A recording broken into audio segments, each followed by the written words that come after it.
Celebrity নেতা।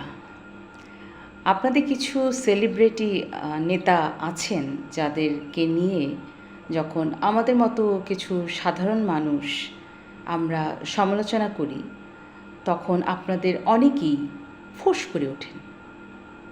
মানে কেন? তারা কি বিতর্কের ঊর্ধ্বে? তাদেরকে নিয়ে সমালোচনা করার অধিকার আমাদের নাই?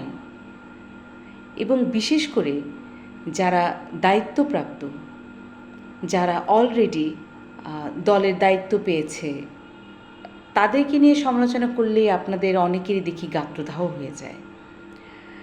দেখেন, যে কোনো সেলিব্রিটি, যারা সংস্কৃতিকর্মী বলেন, খেলোয়াড় বলেন, সাংস্কৃতিক জগতের যে কেউ হতে পারে, বিশেষ করে যারা লিজেন্ড, তারা যদি বাংলাদেশে বঙ্গবন্ধুকে নিয়ে একটা কথা বলেন, আমার মনে হয় না যে তাদের বিরুদ্ধে কোনো অ্যাকশন নেওয়া হবে। কারণ তারা এতটাই সম্মানীয়, এতটাই শ্রদ্ধেয়, তাদেরকে কেউ আঙুল তুলে কথা বলবে না যে আপনারা কেন বঙ্গবন্ধুকে নিয়ে কথা বলছেন। এবং বিশেষ করে যারা বিদেশে আছেন, যারা দেশের ভেতরে আছেন গত 18 মাস, তাদেরকে নিয়ে আসলে কথা বলার কোনো আমার মনে হয় যে কথা বলে অন্যায় হয়ে যাবে। যারা দেশের বাইরে আছেন, আপনারা তো নিরাপদ। আপনারা তো বঙ্গবন্ধুকে নিয়ে, 71কে নিয়ে, আমার দেশটাকে নিয়ে কথা বলতেই পারেন। এবং তার উপরে যারা আওয়ামী লীগের দায়িত্বপ্রাপ্ত নেতা আছেন, যারা অলরেডি সংসদ সদস্য হয়ে গেছেন, আপনারা যে অনেক তারকারাই কিন্তু দেশের বাইরে, অনেক তারকা, আমি একদম লিস্ট করে বলতে পারি।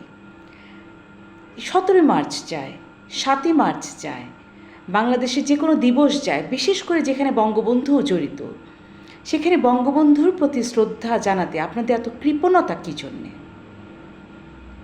আপনারা তো নিরাপদ। আমেরিকা, কানাডাতে তো মব হয় না যে আপনারা ওখানে বসে যখন বঙ্গবন্ধুর কথা বলবেন তখন আপনাদেরকে অ্যারেস্ট করা হবে, আপনাদের উপর মব করা হবে, আপনাদের জন্য রাজুতে কেউ জমায়েত করবে, তা তো না।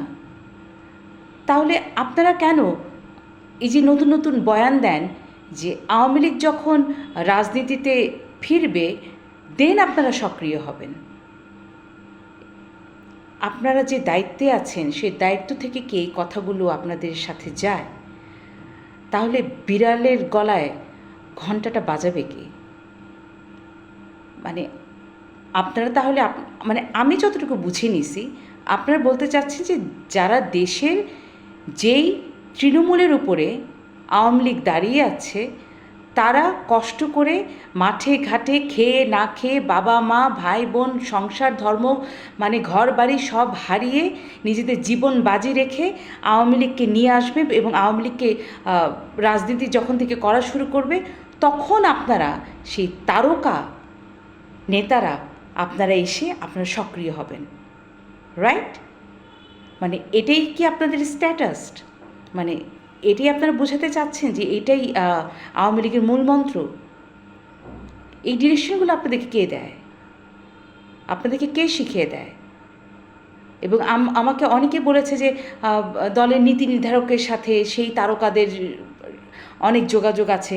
আপনাদেরকে সেই নীতি নির্ধারকেরা কি এই কথাগুলো বলে দেয় যে আপনারা এইভাবে বলবেন যে রাজনীতিতে যেদিন আওয়ামী লীগ ফিরবে বাংলাদেশে, দেন আমরা সক্রিয় হব?